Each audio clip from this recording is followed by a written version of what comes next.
प्रखर राजस्थान कार्यक्रम के अंतर्गत एक और आदेश 21 तारीख को जारी हुआ है साथियों। जैसा कि आप जानते हैं, प्रखर राजस्थान कार्यक्रम 9 सितंबर से 2 अक्टूबर तक निरंतर हमें विद्यालयों में गतिविधियों का आयोजन करवाया जाना है। उसी के अंतर्गत ये एक आदेश जारी हुआ है, जिसके अंतर्गत आपको दिनांक 23 सितंबर 2024 को कहानी दिवस के अवसर पर विद्यालय पर विभिन्न कार्यक्रमों का आयोजन करवाना है। वो कौन कौन सी गतिविधियां आपको आयोजित करवानी है, किस प्रकार वो आयोजित होंगी, संपूर्ण जानकारी मैं आपको इस वीडियो में देने वाला हूं। इससे पहले अगर आप हमारे चैनल पर नए हैं तो चैनल को सब्सक्राइब जरूर करें, बेल आइकन प्रेस करें। इस प्रकार की वीडियोस मैं आपके लिए लाता रहता हूं। तो आइए वीडियो को शुरू करते हैं।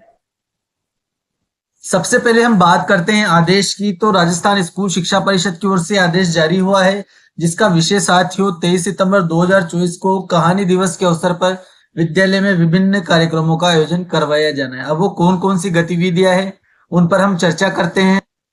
इस गतिविधि को आयोजित करवाने का प्रमुख उद्देश्य यही है साथियों कि कक्षा 1, 2 एवं 3 से 8 के जो विद्यार्थी हैं वो पठन कौशल में, धारा प्रवाह, पठन विकास एवं पढ़ने की संस्कृति के विकास में निपुण हो जाए। इस विषय से ये गतिविधियां आयोजित करवाई जा रही है। इसका मुख्य उद्देश्य यही है कि बच्चों को धारा प्रवाह किताब पढ़ना आ जाए। इसी उद्देश्य से ये गतिविधियां आयोजित करवानी है हमें। अब बात करते हैं कौन कौन सी गतिविधियां हमें आयोजित करवानी है। तो पहली गतिविधि की अगर हम बात करें तो शिक्षक द्वारा विद्यार्थियों को शिक्षाप्रद एवं रोचक कहानियां सुनाना। तो शिक्षकों द्वारा विद्यार्थियों को कहानियां इसमें सुनाई जाएंगी। शिक्षाप्रद एवं रोचक कहानियां होना चाहिए। ऐसी कहानियां हमें सुनानी है बच्चों को जिनमें बच्चों को इंटरेस्ट आए, बच्चे भाग ले सके उनमें। दूसरे बिंदु पर अगर हम बात करें तो विद्यार्थियों से बारी बारी से शिक्षाप्रद व रोचक कहानियां सुनना। अब इसमें विद्यार्थियों को भी हमें सम्मिलित करना है, बारी बारी से उनको भी हमें बुलाना है और उनसे भी शिक्षाप्रद एवं रोचक कहानियां सुननी है। इसके अलावा आप विद्यार्थियों से कुछ शब्दों या चित्रों से नई कहानियां बनवा सकते हैं। उनको कुछ चित्र बता दें या कुछ शब्द बता दें, फिर विद्यार्थियों को बोले कि आप इस पर कहानी बनाओ। इस प्रकार की एक्टिविटीज भी आप कर सकते हैं। विद्यार्थियों द्वारा पढ़ी एवं सुनी हुई कोई अन्य कहानियों पर नाटक एवं अभिनय करवाना। विद्यार्थियों द्वारा जो पूर्व में सुनी हुई कहानियां हैं, जो बच्चों ने गांव में या उनके कहीं परिवार में सुनी है, उन पर भी आप नाटक करवा सकते हैं। कहानी को शिक्षक द्वारा पढ़कर सुनाने के दौरान विद्यार्थियों के पूर्व ज्ञान को सक्रिय एवं बढ़ाने के लिए पढ़ने से पहले की मौखिक चर्चा, जैसे चित्रों पर चर्चा, कहानी के मुख्य पृष्ठ पर चर्चा, यह कहानी किस प्रकार किस बारे में हो सकती है, कहानी में क्या हुआ होगा, आपको ऐसा क्यों लगता है, इत्यादि। कहानी से को सुनने से पहले आपको उस पर प्रस्तावना है जो है उस पर भी आपको चर्चा करनी होगी। इन टॉपिक्स को आप ले सकते हैं। कहानी किस बारे में है, कहानी में क्या हुआ होगा, आपको क्या लगता है, कहानी का टॉपिक बताकर हम उनसे इस प्रकार के सवाल कर सकते हैं, जिससे छात्रों की कहानी में रुचि बढ़ सके। कहानियों को पढ़ने के उपरांत तो उन पर चर्चाएं करना, जैसे कहानियों पर क्यों, कैसे आदि प्रश्नों के माध्यम से विद्यार्थियों के साथ चर्चा करना और कक्षा अनुसार लेखन करवाना। कहानी पूर्ण होने के बाद आप उनसे प्रश्नोत्तरी करेंगे साथियों।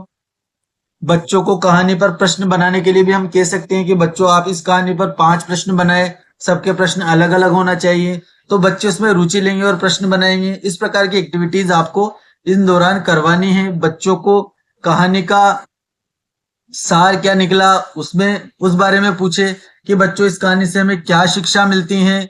बच्चे उसका मोरल भी बता सकते हैं। इस प्रकार के प्रश्न हमें उनसे पूछने हैं। कहानियों को पढ़कर समूह विद्यार्थियों से उस कहानी पर क्यों, कैसे वाले प्रश्न तैयार करवाना और उनके उत्तर लिखकर कक्षा में पढ़कर सुनाना। जो प्रश्न बच्चे बनाकर लाते हैं और उनके उत्तर लिखकर लाते हैं, उनको आपको कक्षा में सुनाना है। कहानियों पाठ पर आधारित अन्य गतिविधियां, जैसे कहानी का शीर्षक बदलना, कहानी को अपने शब्दों में सुनाना, 4 से 5 वाक्यों में पढ़ी हुई कहानी को सार सुनाना, कहानी के पात्रों से नई कहानी बनाना, अधूरी कहानी को पूरा करवाना और कक्षा अनुसार लेखन करवाना। इस प्रकार की गतिविधियां भी आप आयोजित करवा सकते हैं। बच्चों द्वारा पढ़ी गई कहानी पर कहानी मानचित्र निर्माण की गतिविधि, जैसे पात्र, घटना, समस्या समाधान आदि लेखन और उसे चार्ट के माध्यम से कक्षा में डिस्प्ले कर पढ़कर साथियों को समझाना। बच्चों से आप चार्ट भी बनवा सकते हैं कहानी के, जिस प्रकार लहर कक्ष में बने हुए होते हैं प्यासे कौवे की कहानी का और एक कछुए और खरगोश की कहानी है, उसका चार्ट आप बनवा सकते हैं। इस प्रकार के चार्ट हमारे टीएलए में भी बने होते हैं। उक्त गतिविधियों के प्रभावी तरीके से संपादन हेतु निम्न लिंक्स पर उदाहरण के तौर पर कुछ गतिविधियां दी गई हैं। उनके अनुसार शिक्षक अन्य गतिविधियां भी करवा सकते हैं। इस आदेश में कुछ लिंक भी दिए गए हैं साथियों।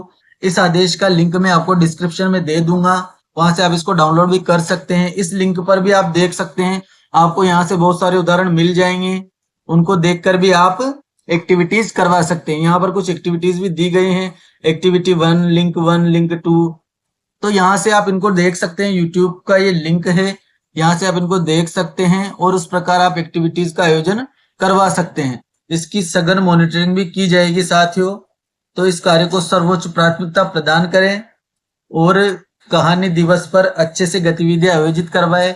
वीडियो पसंद आया हो तो वीडियो को लाइक करें, चैनल को सब्सक्राइब करना ना भूलें। धन्यवाद।